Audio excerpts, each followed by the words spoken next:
the bridge between the three aspects of the mind.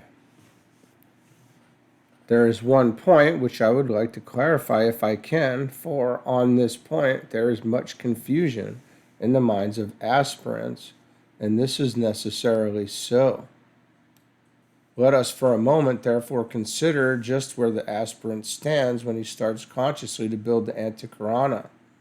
Behind him lie a long series of existences, the experience of which has brought him to the point where he is able consciously to assess his condition and arrive at some understanding of his point in evolution.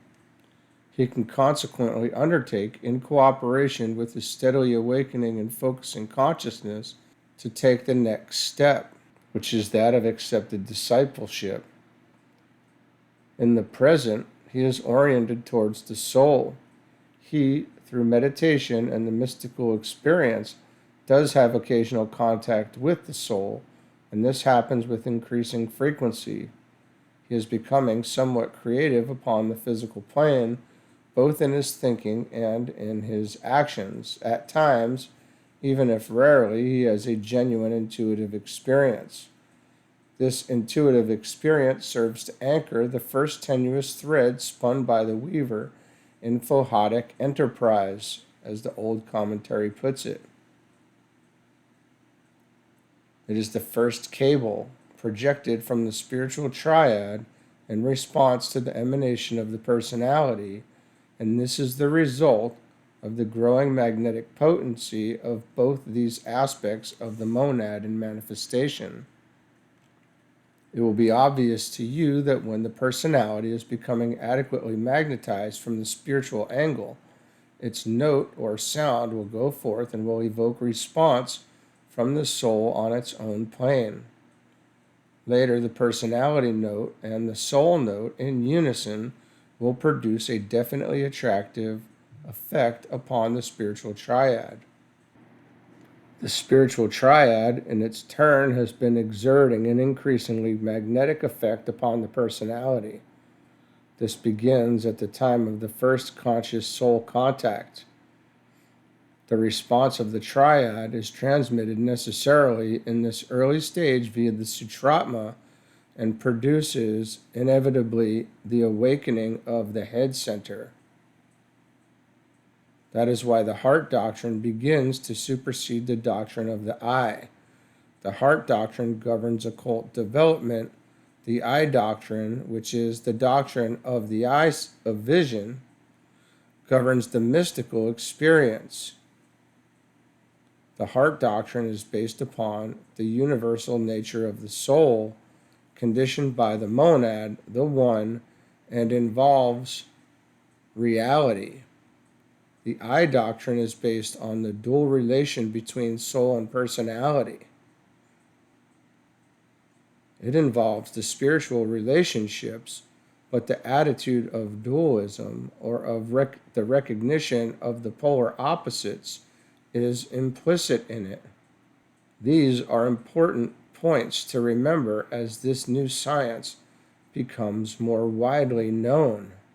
The aspirant eventually arrives at the point where the three threads of life, of consciousness, and of creativity are being focused, recognized as energy streams, and utilized deliberately by the aspiring disciple upon the lower mental plane. There, esoterically speaking, he takes his stand and, looking upward, sees a promised land of beauty, love, and future vision. But there exists a gap in consciousness, though not in fact. The sutratmic strand of energy bridges the gap and tenuously relates monad, soul, and personality. But the consciousness thread extends only from soul to personality, from the involutionary sense. From the evolutionary angle, using a paradoxical phrase, there is only a very little conscious awareness existing between the soul and the personality, from the standpoint of the personality upon the evolutionary arc of the path of return. A man's whole effort is to become aware of the soul and to transmute his consciousness into that of the soul while still preserving the consciousness of the personality. As the fusion of soul and personality is strengthened, the creative thread becomes increasingly active, and thus the three threads steadily fuse, blend, become dominant, and the aspirant is then ready to bridge the gap and unite the spiritual triad and the personality through the medium of the soul. This involves a direct effort at divine creative work. The clue to understanding lies perhaps in the thought that hitherto the relation between soul and personality has been steadily carried forward, primarily by the soul, as it stimulated the personality to effort, vision, and expansion. Now, at this stage, the integrated, rapidly developing personality becomes consciously active and, in unison with the soul, starts building the Antahkarana, a fusion of the three threads and a projection of them into the higher, wider reaches of the mental plane, until the abstract mind and the lower concrete mind are related by the triple cable. It is to this process that our studies are related. Earlier experience in relation to the three threads is logically regarded as having occurred normally. The man now stands holding the mind steady in the light. He has some knowledge of meditation, much devotion, and also recognition of the next step. Knowledge of process gradually becomes clearer. A growing soul contact is established. Occasional flashes of intuitive perception from the triad occur. All these recognitions are not present in the case of every disciple. Some are present, some are not. I am seeking to give a general picture. Individual application and future realization have to be worked out by the disciple in the crucible of experience. The goal towards which the average disciple has worked in the past has been soul contact, leading eventually to what has been called hierarchical inclusion.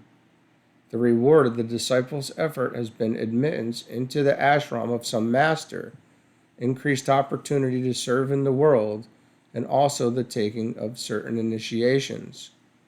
The goal towards which hired disciples are working involves not only soul contact as its primary objective, for that has to some measure been attained, but the building of the bridge from the personality to the spiritual triad, with consequent monadic realization and the opening up to the initiate of the way of the higher evolution in its various branches and with its differing goals and objectives.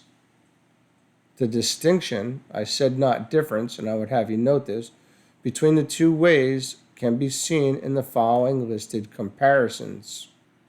So this difference in comparison would be between desire and aspiration and the mind and projection, the difference between the first and second initiations and the third and fourth.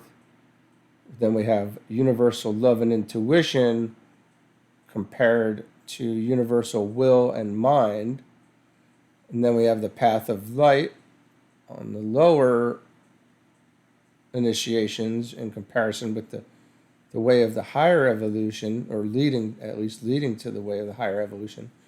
And then the point of contact versus the Antahkarana, or the bridge that is built already. And then the plan versus the purpose, the three layers of the egoic petals versus, in comparison with the spiritual triad, of the hierarchy in comparison to Shambhala, the master's ashram compared to the council chamber, and then the seven paths also being steady in the seven paths. In reality, you have here the two major approaches to God or to the divine whole, both merging at the time of the fifth initiation in the one way, which in itself combines all the ways.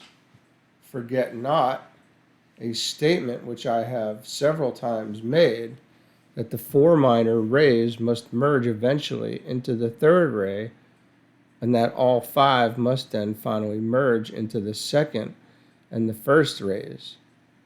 Bear also in mind that all these rays or modes of being are aspects or subrays of the second cosmic ray of love and of fire.